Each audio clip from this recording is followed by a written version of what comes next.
ریاض میں پاک سعودی قیادت کی بیٹھک، دو طرفہ تعلقات میں نئی روح پھونکنے کا عزم۔ مشرق وسطی میں امن اور اربوں ڈالر کی سرمایہ کاری پر بڑا اتفاق۔ وزیر اعظم محمد شہباز شریف نے سعودی ولی عہد شہزادہ محمد بن سلمان سے اہم ملاقات کی ہے۔ ملاقات میں نائب وزیر اعظم اسحاق ڈار اور سعودی وزیر خارجہ بھی موجود تھے۔ دو طرفہ برادرانہ تعلقات، پاکستان میں سعودی سرمایہ کاری کی پیش رفت اور مشرق وسطی کی سنگین ہوتی صورتحال پر تفصیلی تبادلہ خیال۔ دونوں رہنماؤں نے خطے میں امن و استحکام کے لیے مشترکہ کوششوں کی ضرورت پر زور دیتے ہوئے معاشی و دفاعی شعبوں میں تعاون کو مزید وسعت دینے کے عزم کا اعادہ کیا۔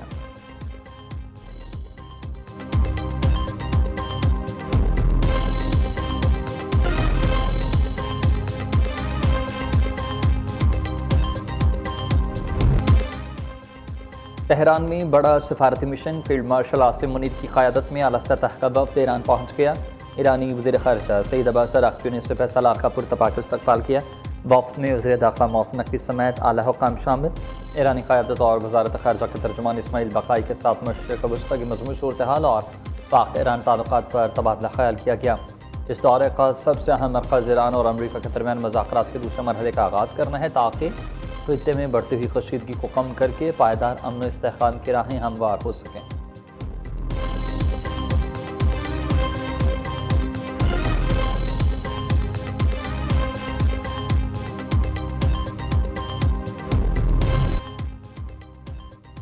امریکہ نے پاکستان کو ناقابل یقین ثالث قرار دے دیا ہے۔ امریکی صدر پاکستان کی دوستی اور معاہدے کو پایہ تکمیل تک پہنچانے کی کوششوں کو سراہتے ہیں۔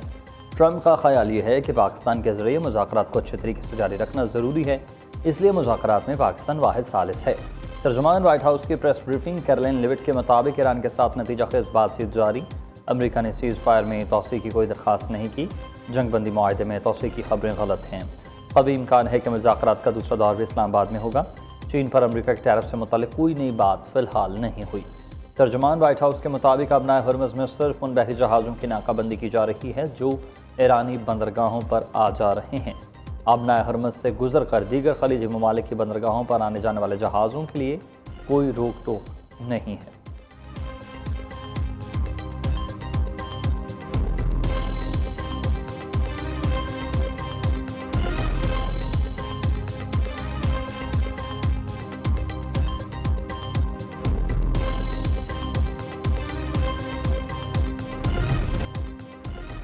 ابنائے ہرمز مکمل طور پر کھول رہے ہیں۔ امریکی صدر کا بڑا اعلان، ابنائے ہرمز دوبارہ کبھی بند نہ ہونے کی یقین دہانی۔ ایران جنگ کے جلد خاتمے کا عندیہ دے دیا۔ ڈونلڈ ٹرمپ کہتے ہیں کہ جو بھی کر رہا ہوں چائنا اور دنیا کے لیے کر رہا ہوں۔ چین بہت خوش ہے کہ میں ابنائے ہرمز کو مستقل طور پر کھول رہا ہوں۔ وہ اس بات پر متفق ہو گئے ہیں کہ ایران کو ہتھیار نہیں بھیجیں گے۔ چین پہنچوں گا جہاں صدر شی جن پنگ میرا بھرپور استقبال کریں گے۔ ہم ہوشیاری سے اور بہت اچھے طریقے سے مل کر کام کر رہے ہیں۔ کیا یہ لڑائی سے بہتر نہیں؟ لیکن یاد رکھیں اگر ہمیں لڑنا پڑا تو ہم لڑنے میں بھی بہت اچھے ہیں، کسی اور سے کہیں بہتر ہیں۔ سوشل میڈیا پر جاری بیان میں ڈونلڈ ٹرمپ نے کہا کہ امریکی حملے نہ ہوتے تو ایران اب تک ایٹمی ہتھیار بنا چکا ہوتا۔ چینی صدر کو بھیجے خط میں ایران کو اسلحہ سپلائی نہ کرنے کا کہا ہے۔ شی جن پنگ نے جواب دیا کہ وہ ایسا نہیں کر رہے۔ ایران کے حملوں پر خلیجی ملکوں کو شدید دھچکا لگا۔ انہیں توقع نہیں تھی کہ ایران ان پر حملہ کر دے گا۔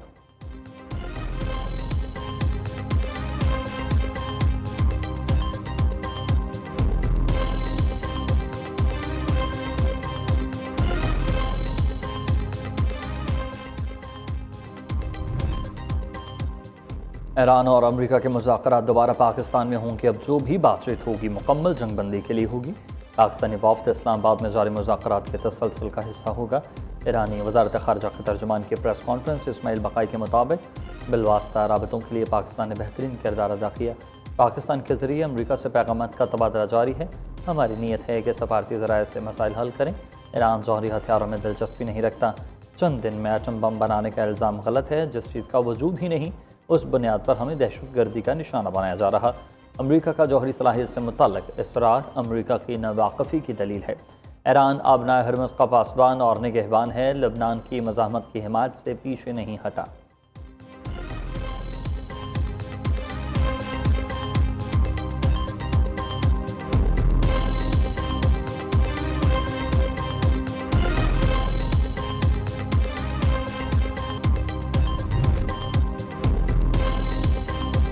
ایران کے صدر مسعود پزشکیان کہتے ہیں کہ تہران امریکہ کے ساتھ تعمیری مذاکرات کی حمایت کرتا ہے، تاہم کسی دباؤ یا زبردستی کو ہرگز قبول نہیں کرے گا۔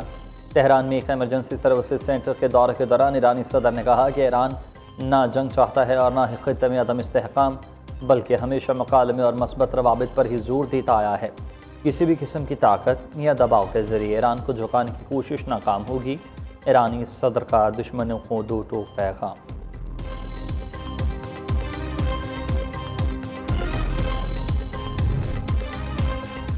اسرائیلی حکومت جنگ بندی سے خوش نہیں ہے۔ اسرائیل کو امریکہ اور ایران کے درمیان جنگ بندی کو سبوتاژ کرنے کی اجازت نہیں دی جائے گی۔ ترکی کے صدر رجب طیب ایردوان کے مطابق ترکی کشیدگی کم کرنے، جنگ بندی کو برقرار رکھنے اور مذاکرات کے تسلسل کے لیے سفارتی کوششیں جاری رکھے ہوئے ہے۔ ایردوان نے پاکستان میں جاری بات چیت کو اہم قرار دے دیا ہے، امید ظاہر کی ہے کہ مسائل کے باوجود مذاکرات کا عمل جاری رہے گا۔ جنگ بندی سے پیدا ہونے والے مواقع سے فائدہ اٹھانا ضروری ہے۔ ترک صدر نے لبنان میں اسرائیلی حملوں پر بھی تنقید کرتے ہوئے کہا کہ یہ اقدامات خطے میں امن کی کوششوں کو نقصان پہنچا رہے ہیں۔ ترکیہ فلسطینی عوام کے حقوق کے دفاع اور خطے میں استحکام کے لیے اپنی کوششیں جاری رکھے گا۔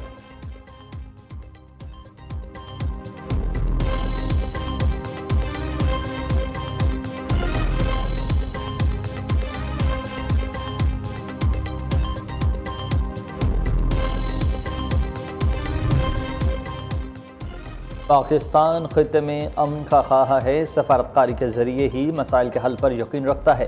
ایران امریکہ مذاکرات میں پاکستان نے اہم کردار ادا کیا۔ وزیر خزانہ محمد اورنگزیب کا واشنگٹن میں اٹلانٹک کونسل سے خطاب، ماحولیاتی استحکام اور گرین معیشت پر زور۔ کہا پاکستان مالیاتی نظام کو ماحول دوست بنانے کے لیے اقدامات کر رہا ہے، معیشت کی بہتری کے لیے اقدامات کیے، عام شہری کی فلاح و بہبود پر خصوصی توجہ دی جا رہی ہے۔ پاکستانی سفارتخانے میں گفتگو کے دوران وزیر خزانہ نے بتایا کہ سعودی عرب کی جانب سے پاکستان کے لیے $3 ارب اضافی معاونت کا اعلان کیا گیا۔ سعودیہ سے آئندہ ہفتے $3 ارب مل جائیں گے۔ فنڈز ملنے سے پاکستان کے زر مبادلہ کے ذخائر بھی مستحکم ہوں گے۔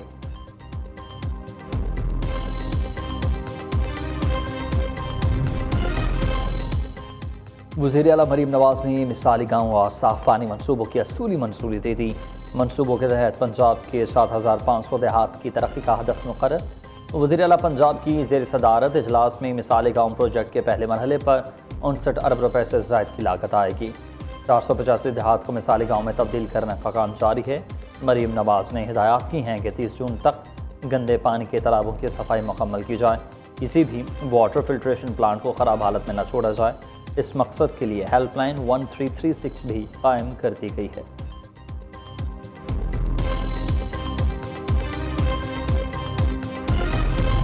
حلیمہ خان صاحبہ کو اگر یہ شکایت ہے کہ 9 اپریل کا جلسہ کیوں منسوخ ہوا تو میں بات بوام کے دہل کہتا ہوں کہ ہم نے ٹھیک کیا، اور اس کی تائید عمران خان نے جیل سے کی ہماری منسوخی کے بعد۔ وہ اس لیے منسوخ کیا ہم نے جلسہ کہ اگلے دن 9 اپریل کو یہ اطلاع تھی، یہ اعلان تھا کہ سفارتکار اسلام آباد اس علاقے میں آ رہے ہیں۔ ہمارا یہ فرض بنتا تھا کہ ہم اس کو سپورٹ کریں اس پروسیس کو۔ P T I secretary general Salman Akram Raja تانا دینے پر حلیمہ خانم پر برہم ہوئے، عہدہ چھوڑنے کی دھمکی دی تھی۔ کہتے ہیں کہ حکومت کی سہولت کاری الزام لفو بیان ہے۔ 9 اپریل کا جلسہ منسوخ کرنا بانی کا اپنا اور درست فیصلہ تھا۔ حلیمہ خانم نے غلط بات کی ہے کہ ان کی سیاسی سمجھ بوجھ بہت محدود ہے۔ بانی نے کہا تھا کہ سیاسی فیصلوں پر حلیمہ خان کے تابع نہ ہونا، پارٹی کو منظم کرنا وقت کی ضرورت ہے۔ 10-20 ہزار افراد لے کر کسی شہر پر چڑھائی کرنے سے لاشوں کے سوا کچھ نہیں ملے گا۔ سیاسی حکمت عملی کیا ہوگی اس پر کام ہو رہا ہے۔ علامہ ناصر عباس اور محمود چکزئی کو ہم نے واپس لانا ہے۔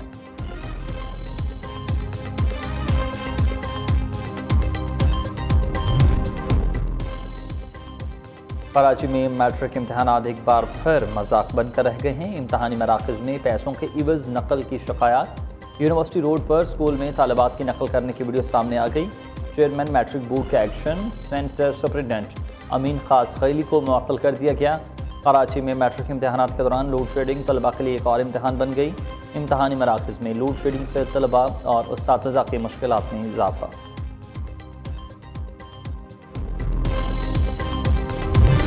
اور ببو برال کہکوں کا بے تاج بادشاہ، آج پاکستانی سٹیج کی تاریخ کے روشن ستارے ببو برال کی برسی ہے۔ وہ جب سٹیج پر آتا تو مرجھائے ہوئے شعروں پر کلیاں کھلنے لگتی تھیں، وہ جملہ قصتا تو کہکوں کا ایک طوفان برپا ہو جایا کرتا تھا۔